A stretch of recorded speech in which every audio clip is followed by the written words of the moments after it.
কারণ দুর্গাপুরে প্রাতঃভ্রমণে দিলীপ ঘোষ। দুর্গাপুর সিটি সেন্টারে বিভিন্ন এলাকায় ঘুরলেন দিলীপ ঘোষ। দেখছেন সেই ছবি। দুর্গাপুরে প্রাতঃভ্রমণে দিলীপ ঘোষ। সিটি সেন্টারের বিভিন্ন এলাকায় ঘুরলেন দিলীপ ঘোষ। সারছেন জনসংযোগ। বর্ধমান দুর্গাপুরে বিজেপি প্রার্থী দিলীপ ঘোষ এলাকার মানুষের সঙ্গে আজ সকাল সকাল সারলেন জনসংযোগ। আমি এমপি মেদিনীপুরে এখন, কিন্তু আপনার প্রতিনিধি হতে এসেছি। আশীর্বাদ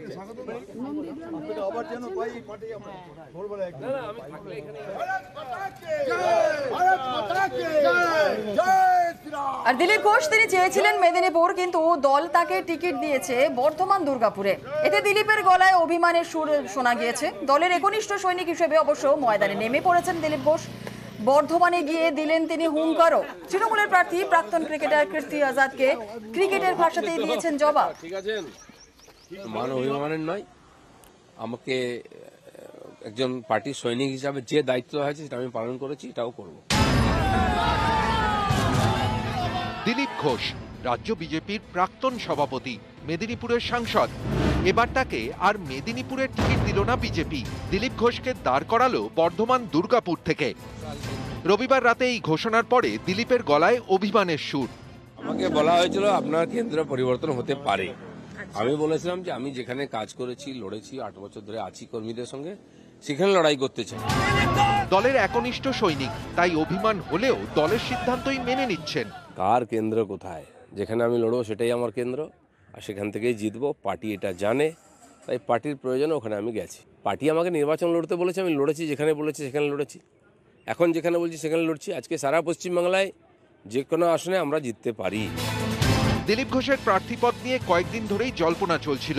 নানা মহলেই জল্পনা তৈরি হয়েছিল, দিলীপকে কি মেদিনীপুর থেকে প্রার্থী করা হবে। অনেকে অবশ্য দিলীপ ঘোষকে সামনে রেখেই ময়দানে নেমে পড়েন, শুরু করে দেন দেওয়াল লিখন। সোশ্যাল মিডিয়াতেও শুরু হয়ে যায় প্রচার। মেদিনীপুরের ভূমিপুত্র হিসেবে দিলীপ ঘোষের হয়ে অনেকে ময়দানে নেমে পড়েন। আরএসএস কর্মী দিলীপ ঘোষ 2015 সালে রাজ্য বিজেপির সভাপতি হন। 2016 সালের বিধানসভা ভোটে খড়গপুর সদর কেন্দ্র থেকে লড়াই করেন। প্রথমবার ভোটে লড়েই নবারের কংগ্রেস বিধায়ক জ্ঞান সিং সোহনপালকে হারিয়ে দেন। 3 বছর পর ফের ভোটে লড়েন দিলীপ। 2019 সালে মেদিনীপুরের সাংসদ হন, হারান তৃণমূলের মানস ভূঁইয়াকে। খড়গপুর সদর বিধানসভা থেকে মেদিনীপুর লোকসভা, সবই মেদিনীপুরে। দিলীপ ঘোষের চেনা মাঠ। এবারও সেই মেদিনীপুরেই দাঁড়াতে চেয়েছিলেন দিলীপ, কিন্তু তার হলো কই। পিচও তৈরি করেছি আমি, ওখানে টিমও তৈরি করেছি, ওখানে নিয়ে চিন্তা নেই। এখন যদি ক্যাপ্টেনরা ভুলভাল না করে তাহলে ওই সিট আমরা জিতবো। রবিবার প্রার্থী তালিকা প্রকাশ। সোমবার সকালে পুজো দিয়ে বর্ধমানের উদ্দেশ্যে রওনা দেন দিলীপ। বর্ধমান দুর্গাপুরে দিলীপ ঘোষের প্রতিদ্বন্দ্বী তৃণমূলের প্রার্থী বিশ্বকাপ জয়ী ক্রিকেটার কীর্তি আজাদ। তিনি ক্রিকেটের স্টাইলেই চ্যালেঞ্জ ছুড়ে দেন দিলীপ ঘোষের উদ্দেশ্যে। हम 3 बार का एमपी है, 1 बार का एमएलए है, और वो यहाँ आएंगे तो यहाँ के टीएमसी के वर्कर उनको 0 पर आउट करके वापस भेज देंगे। अरे मजा आता है, कोई चैलेंज दे तो। अभी तक तो कोई आया नहीं था, और आएंगे, देखेंगे, आने दीजिए। আমার বিপরীতে কে আছে আমি দেখি না, আমি বলার দেখি না, আমি বল দেখি। মেদিনীপুরে তো আমি পিচ তৈরি করেছি, আমার হাতের টিম ছিল, সেটা প্রশ্নই ছিল না।